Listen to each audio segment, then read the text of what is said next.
Howdy folks, welcome back to Boonedockery. I'm out on a wild camp this weekend, and if you've been following the channel, you saw my video on the Dolly Sods Wilderness in West Virginia backpacking trip I took. I just wanted to take a moment to share some thoughts and experiences that I had on the trip, and I call it an after actions report.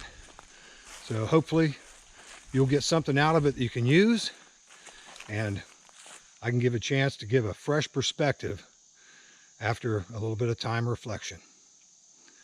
We'll see you in just a few. I'd like to start off by saying that the trip was absolutely fantastic.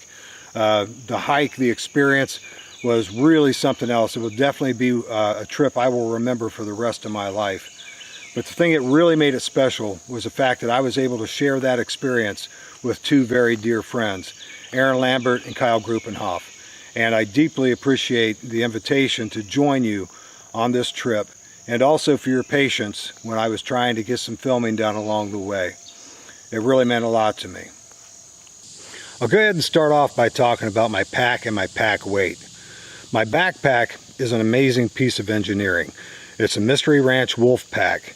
They haven't made them in quite a while, but the reason I bought it is because it would last forever, and so far it has. For most of the things that I do, that is an absolutely fantastic pack, and it definitely does the job for anything I normally do. Most of my hikes are usually within about 3 miles to a campsite, and then I set up camp, stay there for a while, and then I hike back out. That's for the most part. But the 20 miles I did at Dolly Sods definitely showed me that I need to think lighter. My pack weight empty was 11 pounds. That's pretty heavy for a backpack for any type of long distance backpacking. And the total weight of my pack with everything in it was 65 pounds. Again, everything I took with me is things I always take with me, but it's always a short distance to travel in to where I need to. So I don't have the miles under my feet and the fatigue on my shoulders and the rest of my body by carrying that amount of weight. I plan on going back to Dolly Sods next spring, and during the course of time between now and then, I plan on investing in some lighter weight gear, specifically for long distance hikes. I realized after watching all of the footage I took along the trip that it sounded like I was complaining a lot, and it really wasn't so much that I was complaining. I was shocked and I was amazed on the complexity of the trail. I'm not going to tell any tales. That hike kicked my butt. It really challenged me physically. The trail is incredibly demanding. Literally, you cannot take 3 steps and them being the same stride at any part of the trail that we hiked. I have made it a habit of doing basic calisthenics and some stretching every day. At my age, it becomes a necessity. And my general overall fitness was pretty good. For someone my age to do that type of a hike without having some type of a physically demanding job, I was very pleased with myself. And challenges along the way, they were many. Soreness, it was great. Fatigue, it was tremendous. But it was very gratifying as well. I felt very, very pleased that I was able to do that amount of distance with that amount of weight over the trail that we did.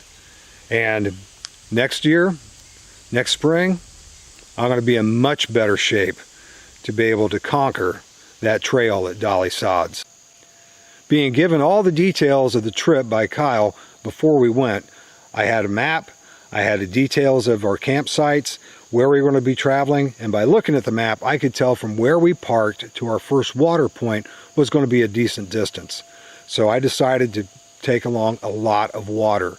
I chose to use 4 Nalgene bottles as opposed to my 2 stainless steel Nalgene bottles I usually take, and my Camelback. My Camelback's a 3-liter Camelback. I regret not taking those and taking the 4 Nalgene bottles. It would have been much easier along the trip to be able to hydrate myself along the trail as opposed to waiting till we took a break, then taking the water bottle out of my pouch and drinking water from there. I'm definitely going to be taking a Camelback the next time that I go back next spring. My choice in food worked out fantastic. I had my hand-to-mouth food the entire trip. So as we were hiking, if I was, felt I needed to have a little bit of a calorie boost, I was able to reach in my pouches. It was on my belt, take some out, eat along the trail. It worked fantastic. I needed all the calories that I took with me. I know I consumed well over 2,000 calories every day in food. And the idea of breaking my Mountain House meals down into Ziploc bags worked fantastic. It saved a lot of dishes as well, because I simply rehydrated the meals in the Ziploc freezer bags, put them in one empty Mountain House bag, then put those in my freeze-dried meal koozie that I made, and the meal stayed hot the entire time I needed them, and it just worked out really, really well. The Mountain House meal packaging is the best on the market in my humble opinion. However, one of those pouches actually weighs quite a bit when you're considering what it is and what it does. So by using the Ziploc baggies to reconstitute my meal inside those, I reduced the weight quite a bit. There were a few items I took along with me on the hike that I felt was worth their weight in gold. First of which, wet wipes. I literally take these with me everywhere I go. They're always in my cargo pocket. However, along the trail at the end of the day, I was able to clean my feet, clean my armpits, my nethermost regions. For general sanitation and cleanliness, these really worked out great. When you're on the Dolly Sods, the worst nightmare would be to developing a bad case of monkey butt, having to conquer that trail with a flaming posterior. The other item, or one of the other items, was my little bottle of ibuprofen. In the morning and in the evenings, a couple ibuprofen with a cup of coffee really eased a lot of the pain and a lot of the soreness. Now I realize that this is not something you want to take frequently. It can cause liver damage if you abuse this stuff. But taken properly, this absolutely made my trip bearable. I couldn't imagine having to deal with the soreness and the pain that I did acquire throughout the trip on a constant basis. It helped me get to sleep, and it also helped me to be able to hit the trail the next day. The next item literally saved my life, probably multiple times. My trekking poles. I can't recall the number of times that I stumbled, I tripped, one of the rocks shifted on the trail, started to go down. My trekking poles, if it weren't for the fact that I had these carrying my 65-pound pack, I would have went down, and I would have went down hard. These, I love you, trekking poles, were probably the single most important thing that I had on the trail with me. And I will never try to accomplish another hike like that without my trekking poles. Going hand in hand with my trekking poles, probably the next most important thing that I took with me were my boots. Loa Zephyrs. I've had these for a long time, and I have worn them a lot, and they have held up like you wouldn't believe. As far as modern boots go, that basically have that out-of-the-box tennis shoe comfort to them, these have lasted longer than any other boots I've ever worn. The only other boots I've ever had that held up as well as these were my leather boots that I wore in the Army. And those, of course, you have to go through torture to break those in. And once they're broken in, they'll last a long time. But these were absolutely amazing. They supported my ankle. They were very, very comfortable. And if I would have been wearing just about any other type of footwear that I own, my feet would have been much more sore. Another invaluable item I had with me, believe it or not, were these. stepping up over those rocks, stepping down, climbing over everything. My pants were absolutely soaked with sweat, just like I had stepped into a stream, swam around and climbed out. They were that way all the time. It added a tremendous amount of weight to my trousers.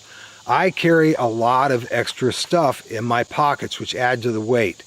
And the weight would definitely have been pulling down on my trousers as I was trying to climb over everything. And because I had these, it kept my trousers up where they belong, and I was able to negotiate some pretty high steps, some pretty wide steps, wide gaps and things like that, jumping from one rock to the next. And I didn't have any impediments because of my clothing. One of the guys I went with had that same issue, and I guarantee you he'll be wearing suspenders the next time he goes back to the sods. The last item that I feel is notable, and it was completely frivolous. It added to my weight, but at the end of the day, hiking those treacherous trails, this little beauty was a godsend. To be able to sit down in a real chair, stretch my legs out, eat my food, and just relax, sip my coffee in the morning, to have a real chair that was actually comfortable was absolutely fantastic. Yes, I would love to have one that's lighter weight, but it's the one I had. I'm well aware that there are many lighter camp chairs out there, and there are also much more expensive ones. I actually got this at a white elephant exchange at Christmas a couple years ago, and it's essentially the Helinox pattern, except it's a knockoff. I bought it at the Walmart. No, I didn't buy it at the Walmart, but they sell these at the Walmart. Now, I made a little modification. I actually put racket balls on the ends of the legs, because if you've ever tried to use these types of camp chairs, they sink into dirt, and it makes it really hard to get out of it. Or what's worse is when you're nice and comfortable, you're ready to just relax for a few minutes, all of a sudden one of the legs decides it's going to drill for gold and goes in deep, and you wind up getting bucked out of your camp chair. I cut holes in the racket balls and put them on the end of the legs, but I found out that racket balls are brittle and they started to tear, so I had to put some electrical tape on those. If I were to do it again, I'd switch over to tennis balls. I'd spray paint them so they weren't fluorescent yellow, and they would definitely be able to hold on with that fuzzy coating on the outside. It would keep them from breaking and tearing. But this was very nice. If you enjoy having a Lazy Boy recliner in your living room at the end of a long, hard day's work, you would definitely enjoy having something like this at the end of a long, hard trail on a wild camp. A few final thoughts on Dolly Sods. Yes, it was difficult. Yes, the trails are bad.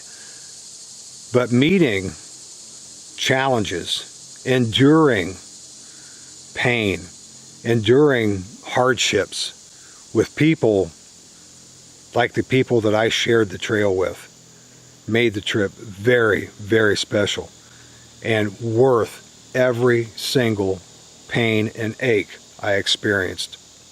I will be going back to Dolly Sods. I will be better prepared. I will have lighter weight equipment.